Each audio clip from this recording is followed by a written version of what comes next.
글은 항상 다른 사람을 위해 쓴다고 말했습니다. 가장 개인적인 글쓰기인 일기조차도 결국은 누군가가 읽게 된다는 아이러니 앞에서 글을 쓴다는 것의 의미를 다시 생각해 봅니다. 특히나 불특정 다수의 사람들을 위한 글이라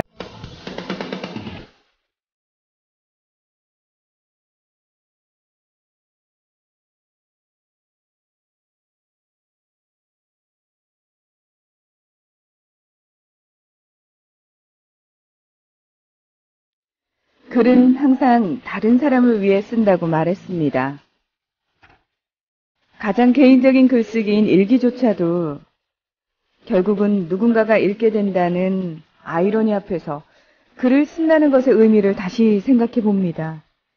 특히나 불특정 다수의 사람들을 위한 글이라면 적어도 글의 결에 묻어나는 자신의 모습에 대해 한 번쯤은 고민해 봐야 하지 않을까요? 영혼 없는 글들이 넘쳐나고 책임감 없는 글들이 뒤덮고 있는 지금 우리 딱 하고 정말 내 아내가 우는 것처럼 다른 사람들도 어디선가 울고 있겠구나 이런 생각이 많이 들고 저도 뭐 사실은 뭐 좀 뭐라고 해야 되지 안 울 수 없었죠. 그래가지고 아무튼 이제 마음이 안 좋았어요. 제가 개인적으로 페이스북을 좀 열심히 하는 편인데 다른 SNS는 사실 잘 안 합니다. 트위터는 계정은 있는데 그냥 사람들이 저한테 연락할 때만 잠깐씩 보고요. 페이스북을 좀 열심히 하는 편인데 페이스북에 하여튼 제가 욕을 좀 많이 써놨어요. 이래저래 뭐 좀 소식이 나오면은 같이 공유하고 좀 뭐 열받을 때는 이제 담벼락에다 욕도 좀 하고 뭐 그래도 사실 뭐 지금 뭐 워낙 뭐 언론으로 여러분도 다 보셔서 아시겠지만 답답한 상황이잖아요. 네. 뭔가 선후가 바뀐 것 같고 뭔가 중요한 것을 놓치고 있는 것 같고 뭐 이러다 보니까 좀 많이 답답합니다. 예. 특히나 이제 그 초절정 미녀님께서는 예. 기자 출신이시잖아요. 그렇죠. 예. 그래서 이번에 언론이 워낙 오버를 많이 내고 예. 뭐 특종 경쟁, 속보 경쟁을 하느라고 책임감 없는 모습을 너무 많이 보이는 바람에 예. 좀 한때 기자였던 분으로서 굉장히 속상했을 것 같다라는 생각도 들고요. 근데 사실 애를 둘 키우면요. 전에 뭘 했는지를 잘 까먹게 되는 것 같아요. 그러니까 뭐라고 해야 되지? 그러니까 너무 바쁘고 힘들다 보니까 네. 뭐 그런 부분까지 여력이 가고 전에 기자였다는 관점에서 그걸 보는 것보다는 어머니의 관점에서 이 사건을 많이 보더라고요. 그래서 예. 우리 애들 어떻게 해야 되냐, 진짜 이민 가야 되는 거 아니냐 이런 얘기 많이 했어요, 진짜. 네. 우리 아내도. 대한민국을 뜨고 싶다고 얘기하시는 분들이 정말 많아지셨어요. 예. 우리 아내 같은 경우도 솔직히 아이를 키우는 입장이니까 더 그랬던 것 같아요. 이제 막 꼬물꼬물 움직이는 애들이 둘 있는데, 그러니까 그런 뭐 하여튼, 그러니까 역지사지라고 해야 되나? 네. 감히 그렇게 생각을 하니까 너무 이제 더 충격이 큰 거죠. 그래가지고 뭐, 계속 울어요. 오늘도 울고, 어제도 울고, 제가 참 보면서 안쓰럽죠, 마음이. 네, 이번 일을 계기로 정말 다시는 좀 부모님들 눈에서 이런 눈물이 흐르지 않는 사회를 만들어야 할 텐데요. 그렇죠. 우리 모두의 책임이 참 무겁습니다.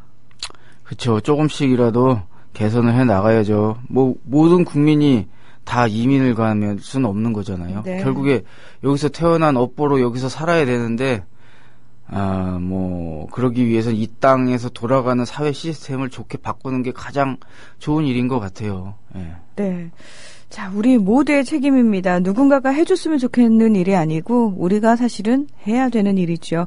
오늘 이 시간을 통해서 조금 더 그런 책임감을 좀 느껴보면 어떨까라는 생각이 드는데요. 광고 듣고 와서 본격적으로 이야기 시작해 보겠습니다.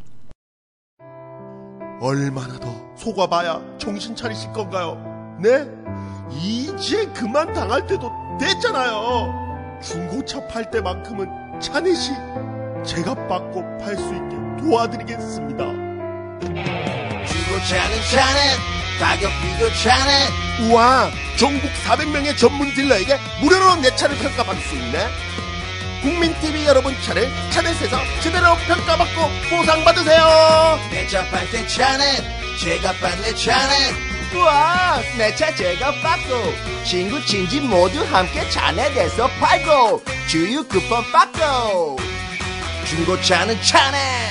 비교할수록 올라간다. 차는 내 차 가격 비교 서비스. 1688-8249 1688-8249를 눌러주세요. 옥션 모터스에서도 차넷을 만나보세요.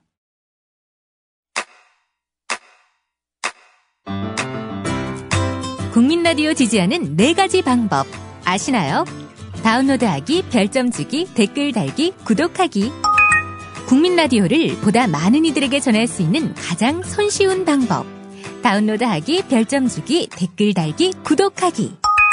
잊지 마세요. 다운로드하기, 별점 주기, 댓글 달기, 구독하기.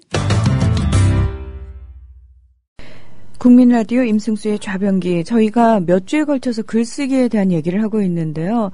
사실은 이제 딱 그 제목에 예. 글쓰기라고 올라가면은 뭐 정말 뭐 글을 쓸 생각이 있는 사람들만을 위한 예. 어떤 방송인가라고 좀 착각하기 쉽겠다라는 생각이 드는데 사실은 이 방송을 들어보신 분들은 그 얘기 하시거든요. 이거는 사실 모든 사람한테 다 해당되는 얘기라고. 아, 주변에서 그런 얘기를 좀 들으셨나요? 네. 그리고 저희 그 댓글 게시판에도 그런 글들 올라오잖아요.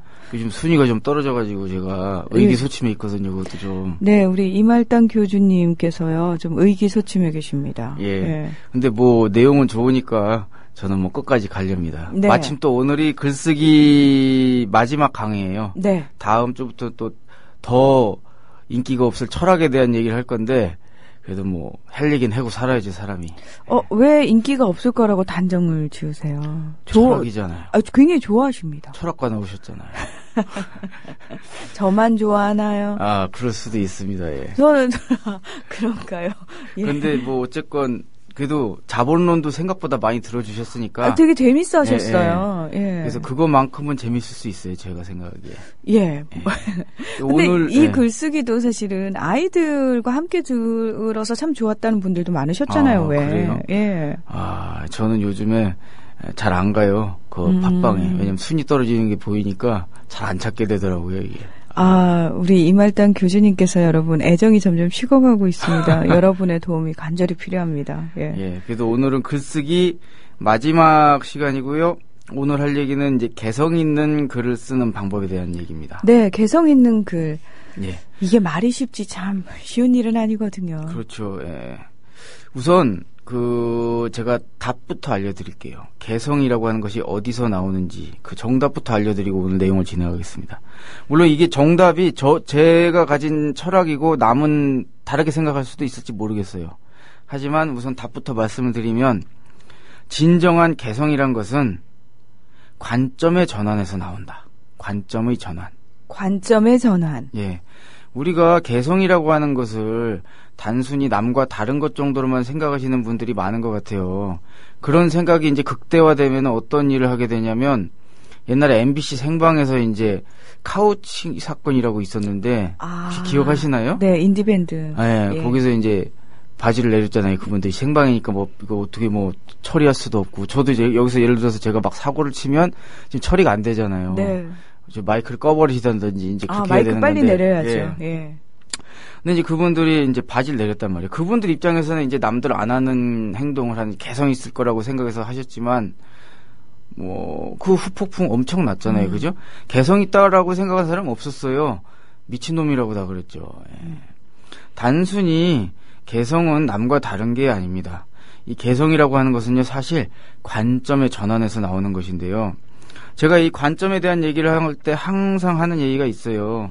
전에도 이게 했던 얘기라서 간략하게만 언급을 할 텐데 제가 그런 얘기를 전에 했었잖아요. 신생아가 똥을 싸면 신생아들은 자기가 부모가 와서 치워줘도 자기가 이제 치웠다고 생각한다고. 그 네. 이유에 대해서도 그때 말씀드렸죠. 아이들은 이제 처음 보니까 사람이란 존재도 모르고 모든 걸 알 수가 없으니까 이제 순전한 눈으로 그냥 세상을 본다고.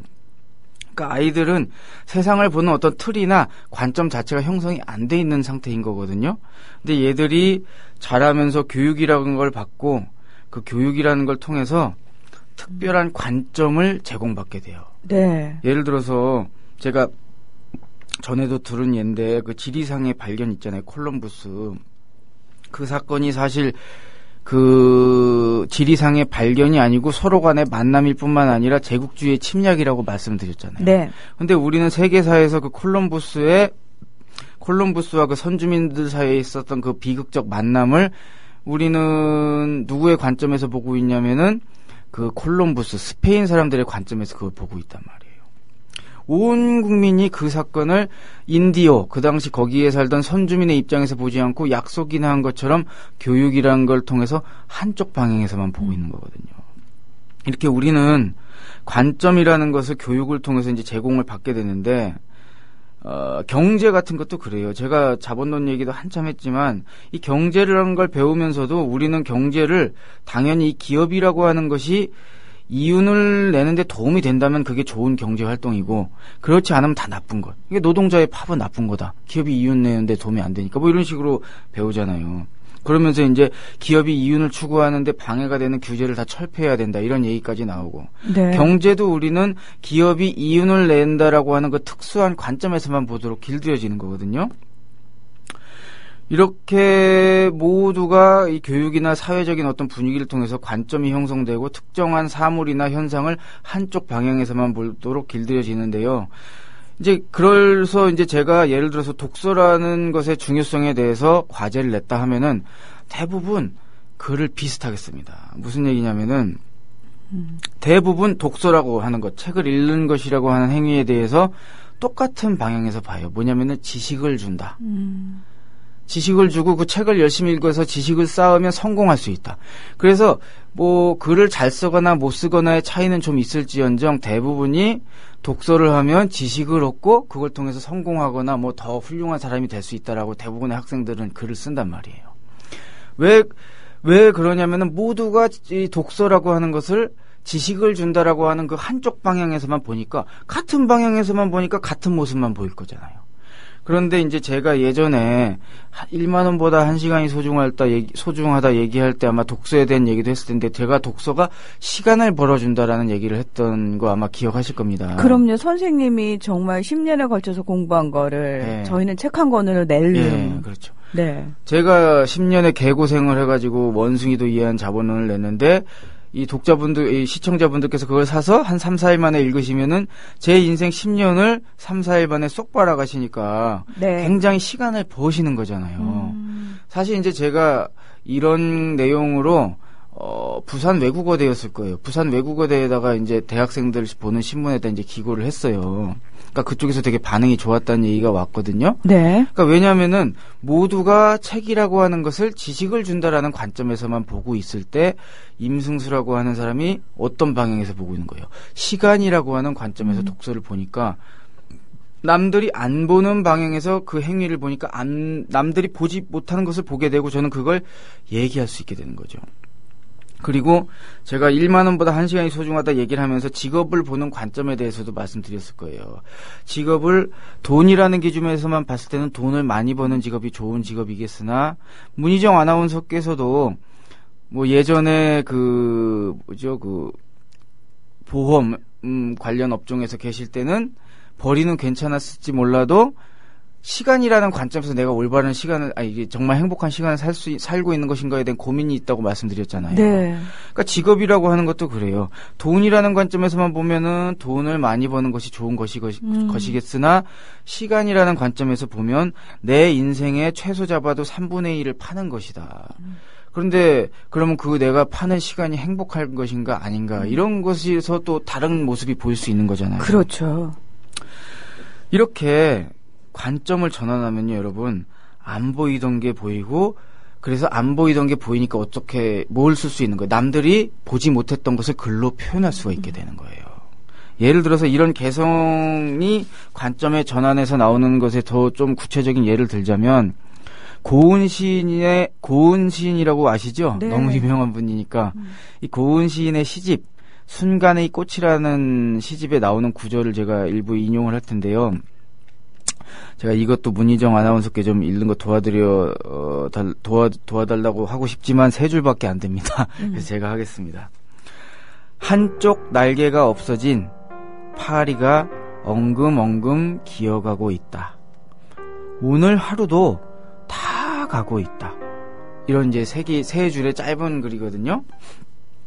여기서 보시면 한쪽 날개가 없어진 파리가 엉금엉금 기어가고 있어요. 근데 그 다음 나오는 구절이 제가 보기에 참 기가 막혀요. 오늘 하루도 다 가고 있다. 사실 사람이라는 관점에서 이 상황을 보면요.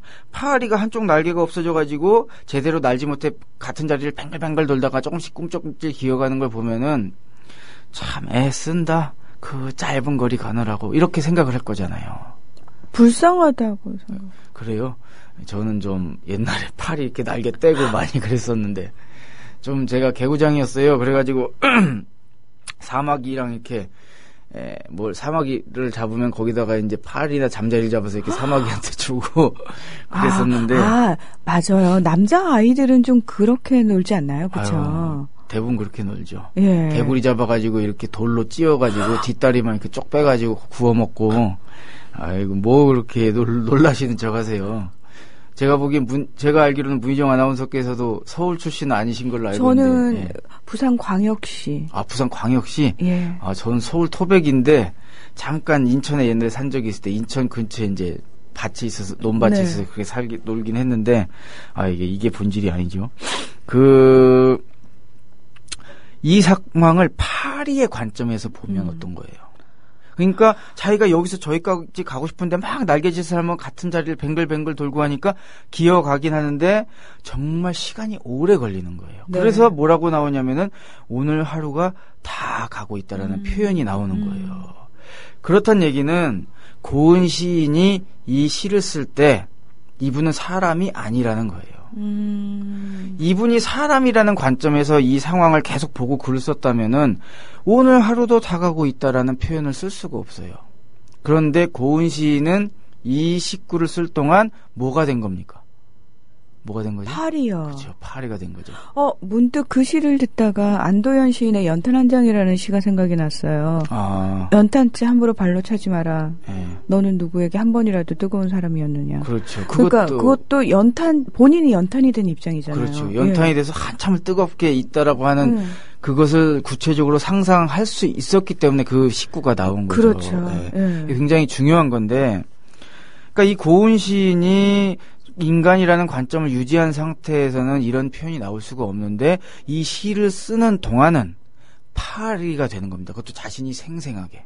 그러니까 파리만이 볼 수 있는 거를 파리만의 관점으로 볼 수 있는 게 보이는 거예요. 오늘 하루가 다 가고 있구나. 그래서 이런 글을 써낼 수 있는 거죠. 그리고 같은 시집에 또 이런 내용이 나와요. 방금 도끼에 쪼개어진 장작 속살에 쌀앙눈 뿌린다. 서로 낯설다. 방금 도끼에 쪼개어진 장작 속살에 쌀앙눈이 뿌린대요. 근데 서로 낯설대요.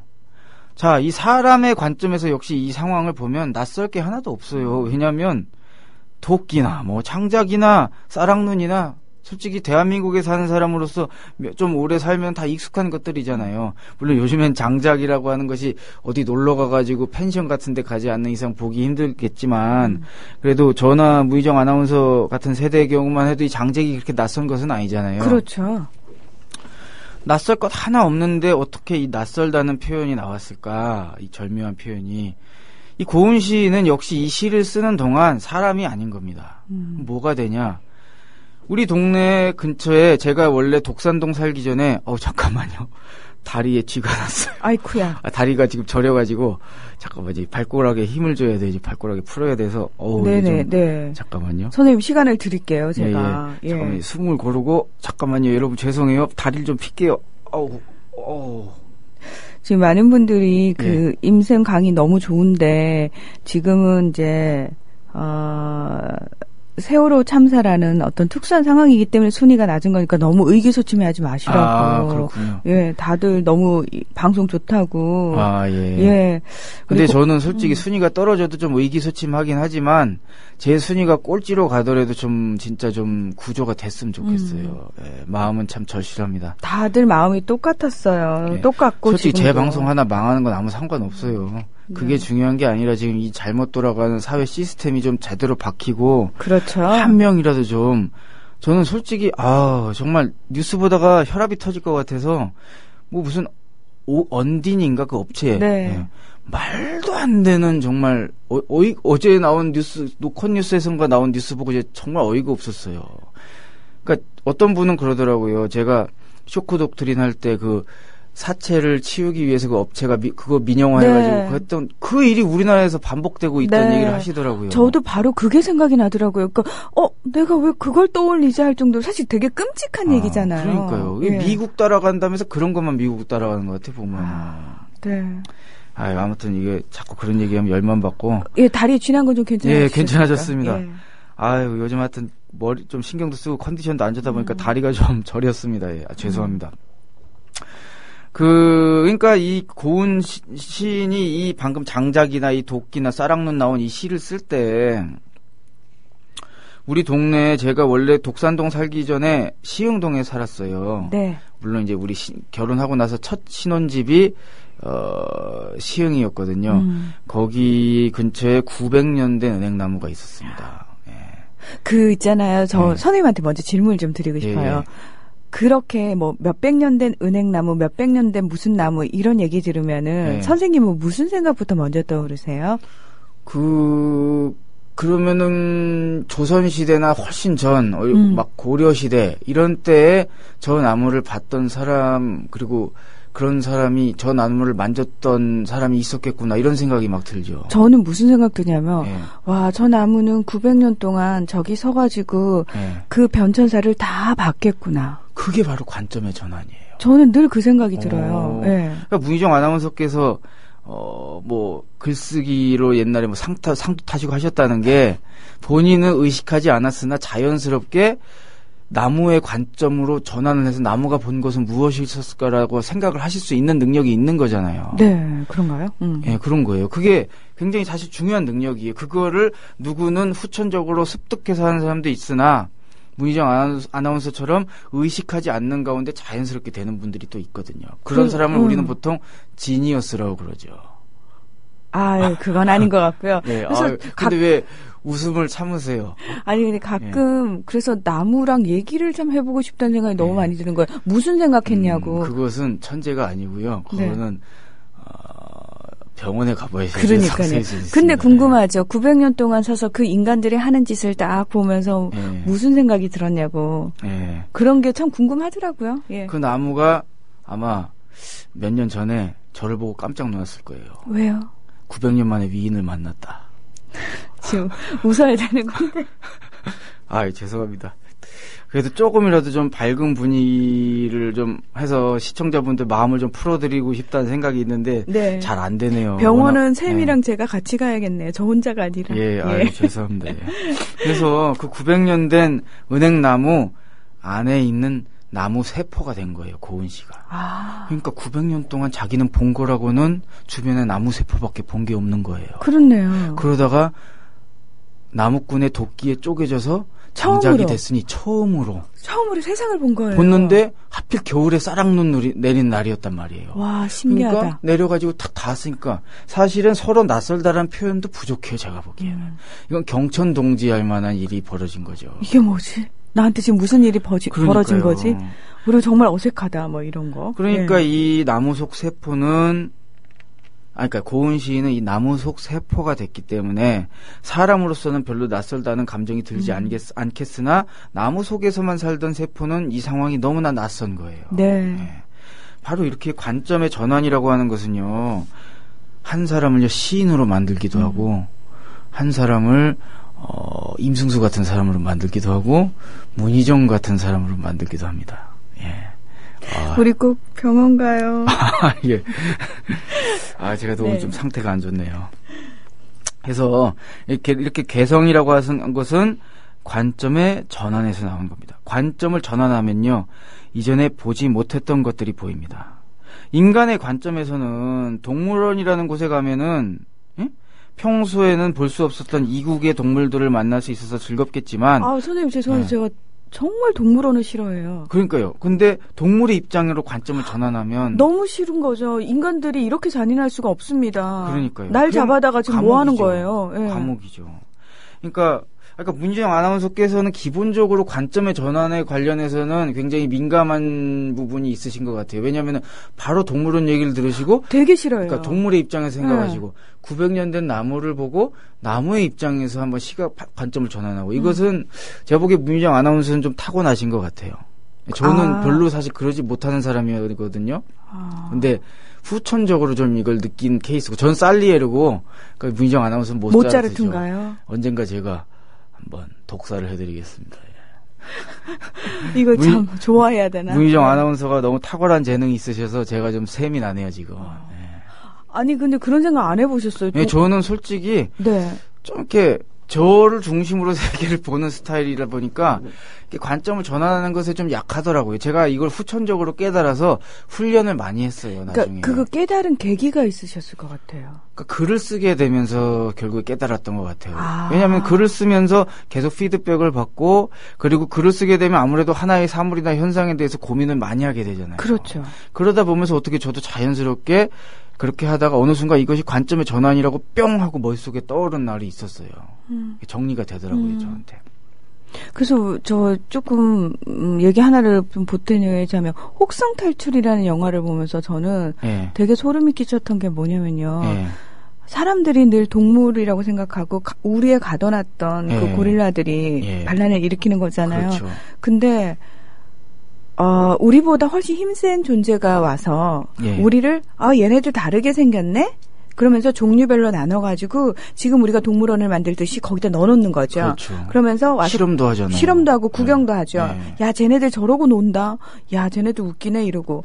그리고 실제로 우리가 전혀 좋아하지 않는 환경들에 우리를 가둬놨을 때 굉장히 우리 고통스러울 거잖아요. 그래서 저는 그 영화를 보면서 되게 끔찍하다는 생각 정말 많이 했거든요. 그러니까 외계인이 인간을 그렇게 가둬놓는다고 생각하면은 우리가 얼마나 힘든 상황이겠어요.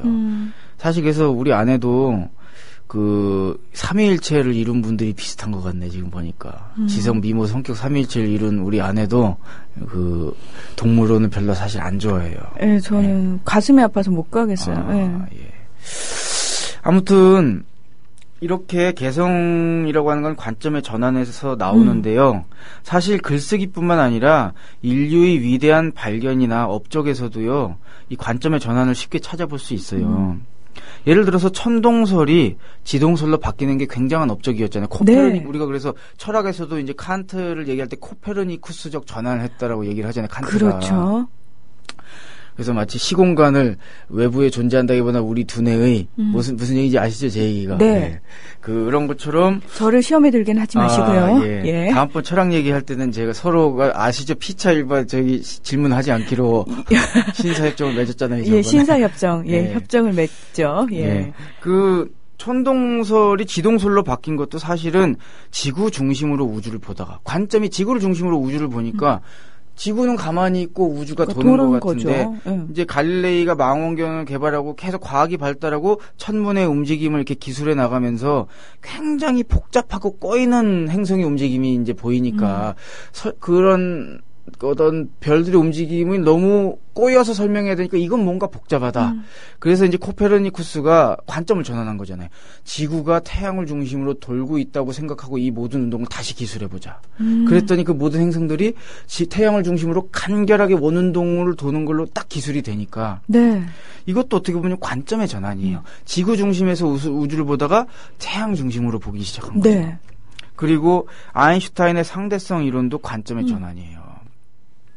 이건 제가 좀 여러분 아인슈타인의 특수 상대성 이론을 제가 지금 5분 안에 여러분한테 다 이해시켜 드릴게요. 와, 공대 출신. 이공계잖아요, 제가. 이공계. 이공계인데 이과 문과에도 능하고 음악적 조예도 있고. 저도 얼굴 빼고는 괜찮습니다, 사람이. 얼굴이 큰 애로라서 그런데 돈 주고 볼 얼굴이 아니어서 사람들이 이제 무료 강좌에만 주로 오거든요. 근데요, 저 진짜 궁금해졌는데, 선생님 만약에 얼굴이요, 선생님 외모가요, 돈 주고 볼 정도, 돈을 주고서라도 보고 싶은 얼굴이라면 선생님 지금 삶이랑 많이 다르실 것 같죠? 그럼요. 뭘 제일 하고 싶으세요? 이미 청와대에 들어가 있겠죠. 청와대에서 뭐 하실 건데? 청와대에서 이제 마사지 받고 있을 것 같아요. 이렇게, 시원하다 이러면서. 대통령? 네, 대통령. 기고만장해질 거 아닙니까? 여기서 더 갇혔는데. 하늘 끝으로 뚫고 올라갈 거 아니에요. 그래서 신께서는 공평하다고 얼굴을 이 모양으로 만들어 놓으신 것 같아요. 청와대는 근데 꼭 얼굴이 아니어도 들어가더라고요. 보니까 요 근래 보니까. 옛날 오세훈 씨 보고 예. 서울시장 선거 운동할 때 오세훈 씨 나오니까 정말 이런 표현하면 좀 제가 비하하는 것 같지도 모를 텐데 참 조심스러운데 아주머니들이 참 좋아하시더라고요. 그게요. 네. 예전에 노회찬 전 네. 정의당 대표하고 홍정욱 의원 붙었을 때도 네. 홍정욱 씨 잘생겨서 뽑아줬다고 그래서 그러니까요. 제가 말도 안 된다고 그랬거든요. 근데 말이 돼요. 솔직히 문희정 아나운서도 누차 얘기하시잖아요. 얼굴 밝힌다고. 밝힌다고 얘기하지만 사실 저는 네. 전 노회찬 전 대표를 사실 제일 좋아하거든요. 제가. 그렇고. 정말 그렇다고 노회찬 좋아하거든요. 의원과 결혼은 안 하시잖아요. 아니 그런 남자를 만나고 싶어요. 네.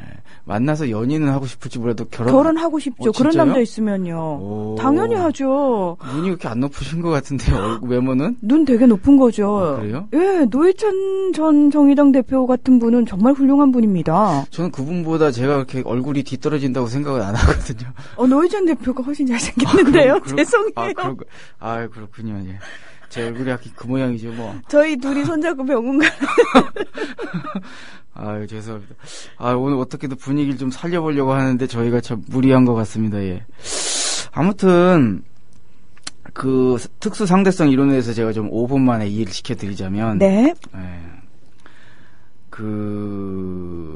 이런 실험이 켈리랑 마이컬슨인가 저 이름이 정확히 기억이 안 나는데, 예전부터 빛의 속도를 측정하겠다라고 하는 수많은 시도가 있었어요. 갈릴레이 같은 경우는 저쪽에 제자를 놓고 서로 이렇게 횃불을 가렸다 열었다 하면서 근데 그렇게 해도 속도가 측정이 안 될 정도로 너무 빠르니까. 그렇죠. 근데 나중에 좀 기구나 과학이 좀 발전하고 나서 이 켈리랑 마이클슨이 실험을 한 거예요. 그래서 이 실험 기구에 대한 설명을 하면 여러분이 절 싫어하실 거고 그냥 결론만 말씀드리면 굉장히 이상한 결과가 나온 거예요. 무슨 결과가 나온 거냐면 문희정 아나운서도 이렇게 고속도로를 이렇게 타고 가시다 보면은 혹시 자가 운전하시나요? 네. 고속도로를 이렇게 운전하시다 보면은 문희정 아나운서가 예를 들어서 160을 밟았다. 그러면은 옆에 있는 160으로 밟고 있는 차를 보면은 안 움직이고 있는 걸로 보일 그렇죠. 거잖아요. 옆에 같이 가니까. 그죠. 네. 근데 문희정 아나운서가 그냥 가만히 서 있으면은 옆에 160으로 달리는 차를 보면 그게 160으로 보일 거잖아요. 그렇죠. 이게 너무나 당연한 거잖아요. 네. 그런데 빛의 속도를 측정했는데 굉장히 이상한 결과가 나온 거예요. 이게 예를 들어서 어떤 결과가 나온 거냐면, 가만히 있는 우리가 보통 빛의 속도를 초속 30만 킬로라고 하잖아요. 네. 가만히 있는 사람이 빛의 속도를 측정했으면 당연히 30만 킬로가 나올 거잖아요. 근데 굉장히 이상한 게 예를 들어서 빛의 속도의 한 절반, 15만 킬로로 빠르게 움직이고 있는 사람이 같은 방향으로 움직이고 있는 빛의 속도를 측정하면 상식적으로 그럼 얼마가 나올 거야? 15. 그래서 15만 킬로가 나온다라고 우리 일반적으로 생각할 거잖아요. 그쵸. 제가 틀린 거 아니죠, 계산이. 예. 계산은 맞는데 네. 결과는 틀렸어요. 예? 15만 킬로로 달리는 사람이 같은 방향으로 30만 킬로 달리는 빛을 보면 30만 킬로가 나와요. 아니, 멈춰 있을 때 보면 30으로 나온 건 당연한 건데, 네. 저도 15로 달리고 있잖아요, 15만으로. 그러면 절반으로 떨어져 보여야 될 거 그렇죠. 아니에요. 나도 달리고 있는데. 네. 그런데 이 켈리랑 마이커슨이 한 실험이 계속 결과가 이런 식으로 나오는 거예요. 이런 상황으로밖에 해석할 수 없는 결과가 계속 나오는 거예요. 그래서 처음에는 이 사람들이 우리 실험이 어딘가 잘못된 구석이 나오고 계속 찾았는데도 없어. 그렇죠. 어떤 조건이 잘못됐다거나, 예, 그렇겠죠. 그리고 나서 이 문제가 계속 미스테리였어요. 그런데 이것을 관점의 전환으로 풀어낸 사람이 아인슈타인이에요. 어떻게 풀어냈냐면 이것을 그대로 받아들인 거예요. 쉽게 얘기하면은. 그러니까 이 실험의 자체의 어떤 이런 실험이 있었다는 거 아인슈타인은 알지는 못했대요. 제가 책을 보니까. 하지만 이제 결론적으로 얘기하자면 이 실험 결과를 받아들인 거예요. 무슨 얘기냐면 현실이 그렇다면 우리는 그 현실을 받아들여야 된다. 실험이 틀린 게 아니다. 실험이 계속 결과가 그렇게 나오면 우리는 그 실험 결과를 받아들인 상태에서 현실을 다시 해석할 수 있어야 된다. 왜냐하면은 그 실험이 틀리지 않았다면 그게 현실인 거잖아요. 그런데 현실을 우리가 왜곡해서는 안 되잖아요. 네. 있는 현실이니까. 네. 그래서 이 현실을 어떻게 해석했냐면 이렇게 해석한 거예요. 어떻게 하면은 여러분 15만 킬로로 달리는 사람이 그 빛을 측정했을 때 똑같이 30만 킬로가 나올 거예요. 가만히 있는 사람이 똑같이. 한번 생각해 보세요. 생각하면 아인슈타인이지. 모르시겠죠? 네. 방법은 딱 하나예요. 그렇게 15만 킬로로 빠르게 움직이고 있는 사람이 그 사람을 중심으로 시간이 2배 느리게 흐르면 돼요. 그러면 자기가 시간이 2배 느리게 흐르니까 시간이 2배 느리게 흐른다는 얘기는 우리 뇌세포의 이 어떤 전자 속도, 움직이는 속도인지 모든 게 느려지니까 내 주변으로 똑같이 움직이고 있는 것은 내 입장에서는 2배 빠르게 보일 거잖아요. 그렇겠죠. 무슨 얘기인지 아시죠? 네, 이 얘기가. 네, 네. 그러니까 나의 모든 뇌파의 속도, 모든 움직임이 다 느려지는 거예요. 그러니까 무희정 아나운서는 가만히 똑같이 움직이는 것 같은데 제가 2배가 느려지면 무희정 아나운서는 내가 측정한 내가 가진 시간 개념도 달라지니까 2배로 빨라 보일 거예요. 그렇겠죠. 네. 그게 답인 거예요. 무슨 얘기냐? 가만히 있는 사람과 굉장히 빠르게 움직이고 있는 사람과는 시간이 다르게 흐른다는 거예요. 그러니까 똑같이 보인다는 거예요. 결과적으로. 우리는 그 움직이는 물체나 가만히 있는 물체나 우리는 시간은 똑같을 거라고 시간은 생각하는데 동일하다고 생각하잖아요. 네. 이건 뉴턴력학이 확립한 거예요. 시간은 어느 곳에서나 항상 동일하게 흐르고 공간도 균일하다. 그런데 이것을 가지고는 아까 말씀드린 그 실험 결과가 도저히 설명이 안 되잖아요. 그렇죠. 관점을 전환한 거예요.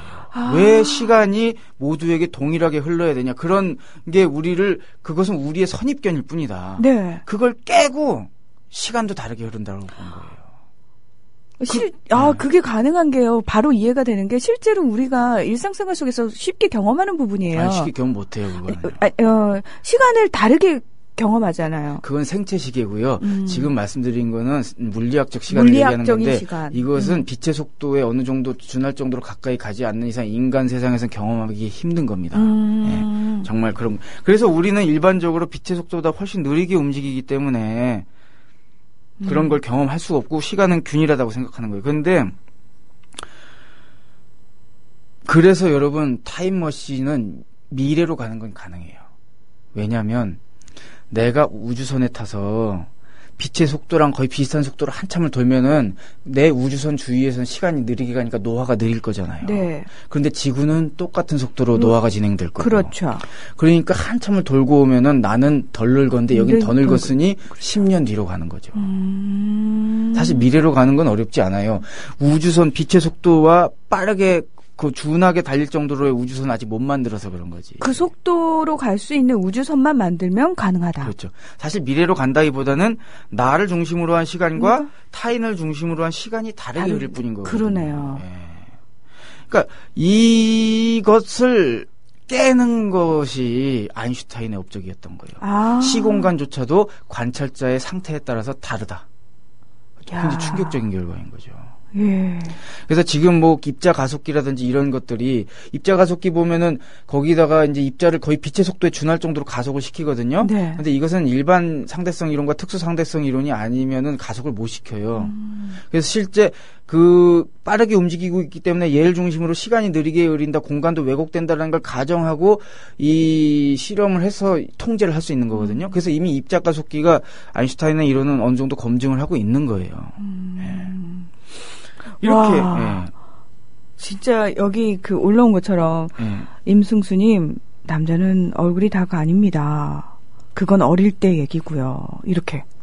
그런 거예요. 여자들은 정의로운 남자들한테 호감이 많죠. 예. 그렇습니다. 알겠습니다. 더 정의로워지겠습니다. 예. 얼굴로 커버해야 되기 때문에 지금은 좀 부족해요.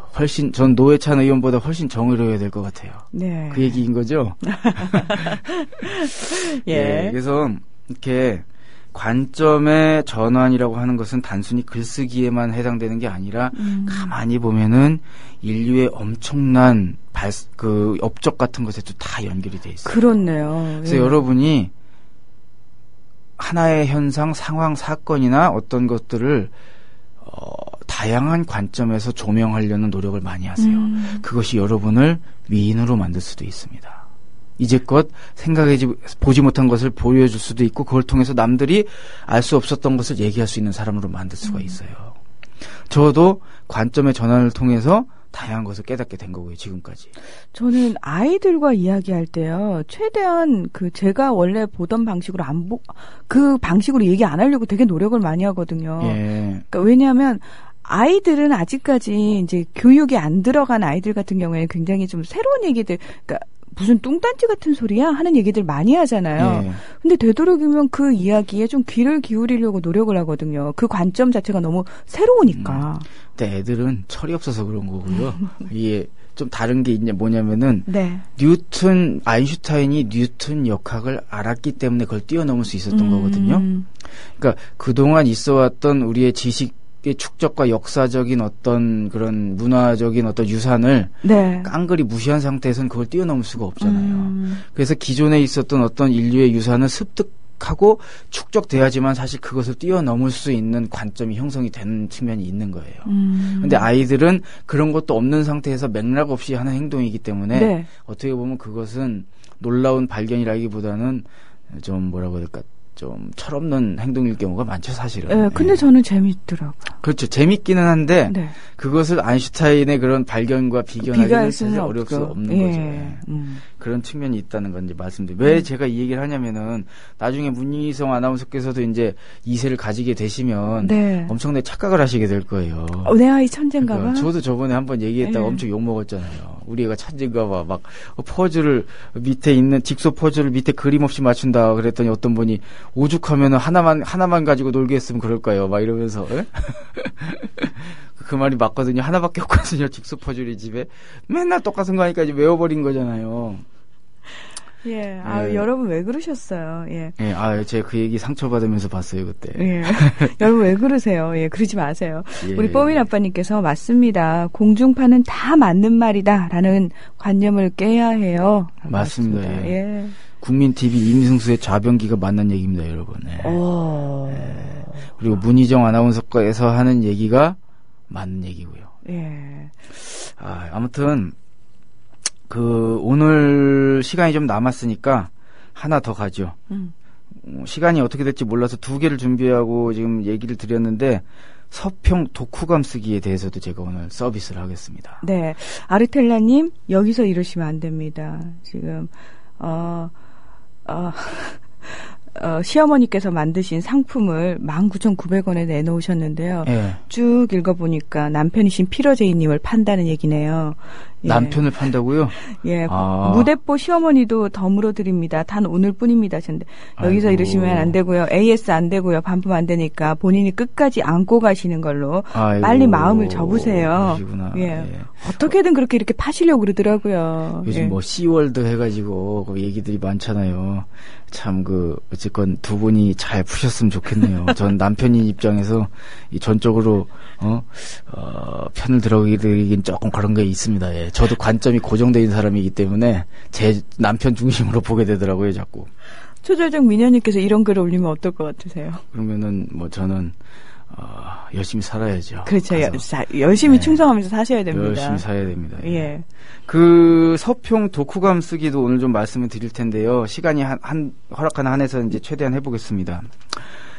그 무희정 아나운서께서도 학교 다닐 때나 뭐 이럴 때 서평이나 독후감 같은 거 좀 써보시지 않으셨나요? 네. 근데 글을 워낙 기본적으로 잘 쓰신다니까 크게 어려움 없이 쓰시지 않았을까 싶은데 어떠셨어요? 서평이나 독후감 쓰실 때 일반적으로? 아니 똑같이 네. 힘들죠. 그런 거 쓰는 거. 아, 힘드나요? 힘들죠. 예. 아유, 제가 무슨 용 빼는 재주가 있겠습니까? 예. 그 서평이나 독후감을 쓸 때 많은 분들이 사실 가장 힘들어하는 것이 있어요. 이게 뭐냐면요, 이걸 제일 힘들어하세요. 뭐요? 책을 읽었어, 분명. 그리고 네. 책 내용도 알고 있어요. 네. 근데 막상 쓰려면 내용은 알고 있는데 뭘 뭘 쓰지? 맞아요. 그게 가장 네. 걸리는 거예요. 어떻게 정확하게 얘기하시네? 그렇죠. 본인도 그러신가 봐요? 똑같죠. 책 내용은 알겠어. 예? 네. 근데 막상 쓰려면 도대체 내가 뭘 쓰는 게 서평인 거지? 이걸 모르시는 분이 대부분이에요. 네. 그러면서 이제 보통 어떻게 쓰냐면은 이제 내용 요약 정도를 한다거나. 근데 그게 보면은 만족스럽지 않잖아요. 뭔가 중요한 게 빠진 거 같고, 안고 없는 찐빵 같고. 네. 아니면 뭐 인상적인 부분 몇 군데를 뭐 이렇게 쓰고 몇 개를 쓰고 간단한 논평 정도 써도 뭔가 허전하고. 쌤 혹시 예전에 제 서평 쓴 거 보신 거예요, 지금? 지금 왜 이렇게 뜨끔뜨끔하죠? 왜냐면 저는 이제 부처님이고 그 손오공이시잖아요. 예. 아무리 돌아다녀 봐야 뭐 제 손바닥 아니겠습니까, 그죠? 제가 경향신문 선정 뉴 파워라이터 20인에 선정된 사람 아닙니까? 아, 예, 그러네요. 예, 잠깐 잊었네요. 예. 왜 그런 문제가 생기냐면요. 제가 아마 기억하실지 모르겠는데 저번 시간에 제가 생각하는 좋은 글은 그 글을 쓰는 목적을 달성하는 글이라는 말씀을 드렸어요. 그래서 자소서는 취직되게 써야 되고 학점 잘 받기 위해서 과제를 내야 되는 거고, 근데 이제 과제로 쓰는 서평 독후감이 아닌 상태에서 그냥 쓰는 거다라고 하면은 목적을 모르겠는 거예요. 정확하게. 네. 그러니까 목적이 어딘지를 알면은 내가 거길 간다라는 생각이 있으니까 어떻게든 쓰잖아요. 그런데 네. 서평과 독후감의 명확한 목적이 뭔지 모르겠는 거예요. 그러니까 갈 곳이 어딘지 모르니까 그냥 막 쓰는 거죠. 오늘 제가 말씀드릴 얘기가 뭐냐면은 서평이란 무엇인가, 서평의 목적이란 무엇인가라는 근본적인 문제를 말씀드리려는 거예요. 아, 저는 항상 근본만 추구하잖아요. 네. 저는 저자이잖아요. 그런데 저자이기도 하지만 한때 기획회의라고 하는 출판 전문지에 매달 꼬박꼬박 서평을 쓴 적도 있어요. 꽤 오랫동안 기고를 했었는데, 그러다 보니까 책을 쓰는 사람 입장이기도 하고 서평을 쓰는 그 책을 읽고 서평을 쓰는 사람 입장도 돼보고 양쪽을 다 돼보니까 깨달은 점이 있어요. 이것도 역시 답부터 말씀드릴게요. 네. 서평이란 무엇이냐? 저자가 건넨 말에 대한 나의 대답을 하는 것이 서평이에요. 와, 되게 근사한데요. 그렇게 들으니까요. 근사하죠. 예. 제 뇌가 근사하기 때문에 제 뇌 속에서 이런 얘기가 나오는 거거든요. 예? 저자가 건넨 말에 대한 나의 대답을 하는 것이다. 예. 저자의 입장을 우리가 한번 대보죠. 저자의 입장. 저자라고 하는 사람은 왜 책을 쓸까요? 물론 이제 돈 벌고 싶어서 쓰는 사람도 있겠으나, 제가 저번에 작년 인세 말씀드렸죠? 네. 600 몇십만 원이라고 네. 1년 동안 인세로 번 게. 제가 말씀드렸잖아요. 사회과학 분야의 베스트셀러 저자고 뉴 파워라이터 20인 선정된 사람이 620만 원이라고. 그것도 사회과학 치고는 많이 본 거예요. 솔직히 돈 벌려고 하면 책 쓰면 안 돼요. 솔직하게 말씀드리면. 그럼 저는 왜 쓰고 있을까요? 본질이 중요해요. 왜 1년에 620만 원 인세 벌면서 왜 책을 쓸까? 하고 싶은 얘기가 있어서 쓰는 거예요.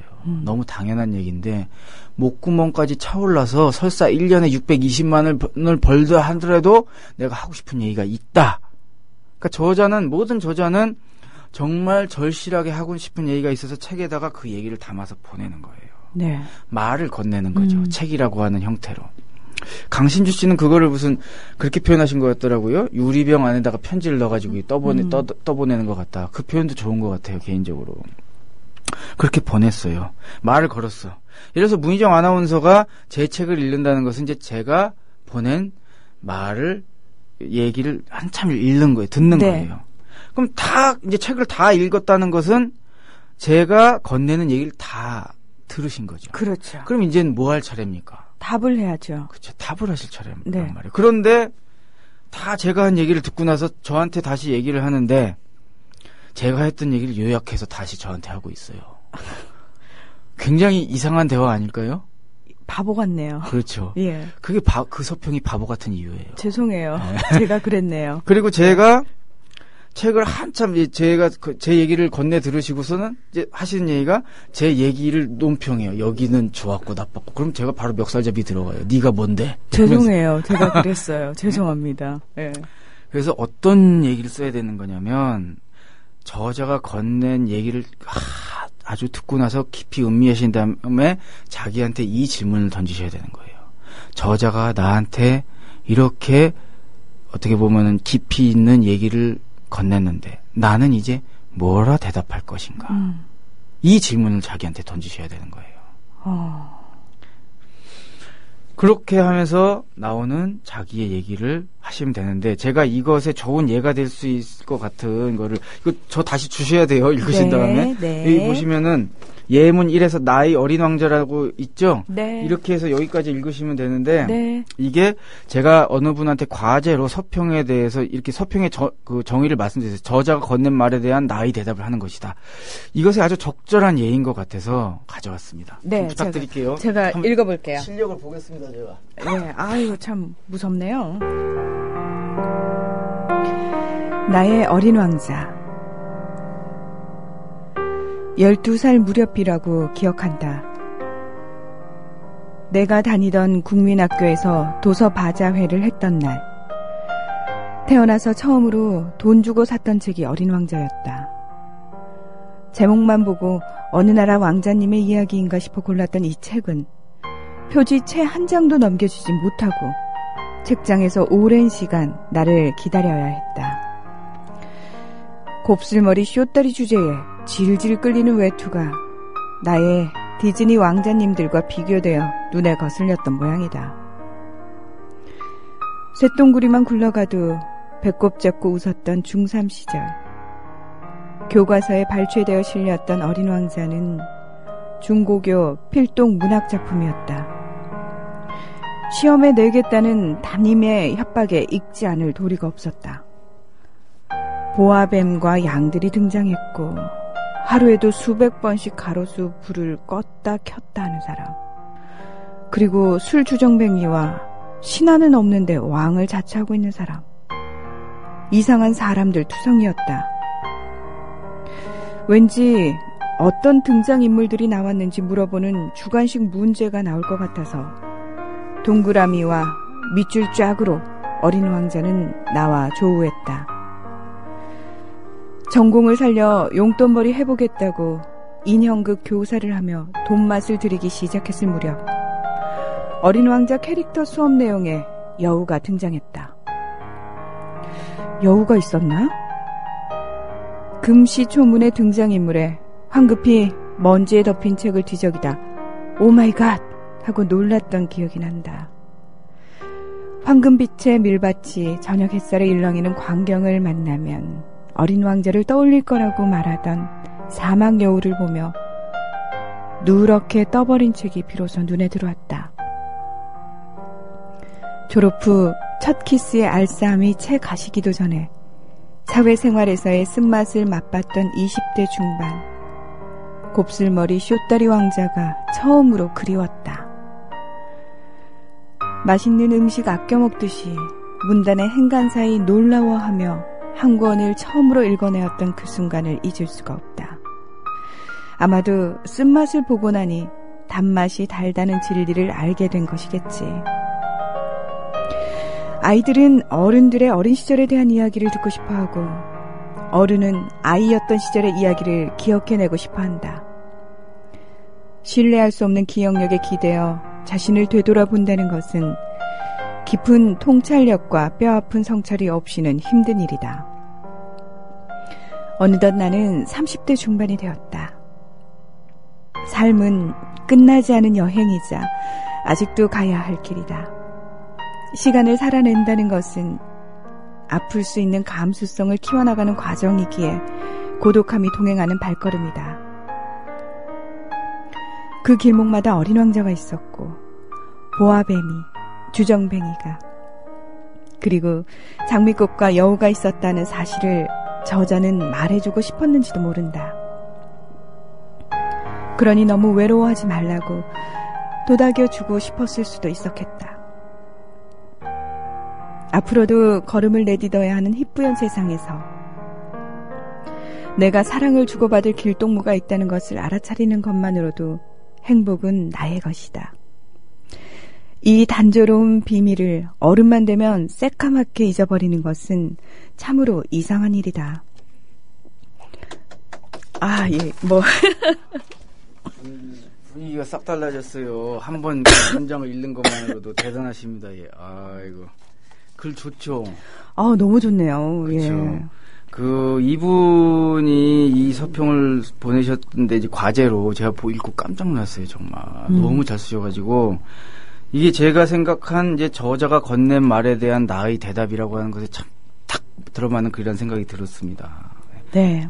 근데 간혹 가다가 착각하시는 분들이 있어요. 신기영숙의 엄마를 부탁해 그 책을 읽고 쓰신 분이 있는데 이분 같은 경우는 책을 읽고 나서 그냥 자기 엄마 얘기만 출창하시더라고. 저자가 건넨 말에 대한 나의 대답인데 자기 하고 싶은 얘기만 또 하시면은 에세이가 되는 겁니다. 여러분 아시겠죠? 예. 네. 자, 개성 있는 글을 쓰기 위해선 관점의 전환이 먼저다라고 말씀해 주셨고요. 서평이란 저자가 건넨 말에 대한 나의 대답이라고 오늘 또 귀한 가르침을 주셨거든요.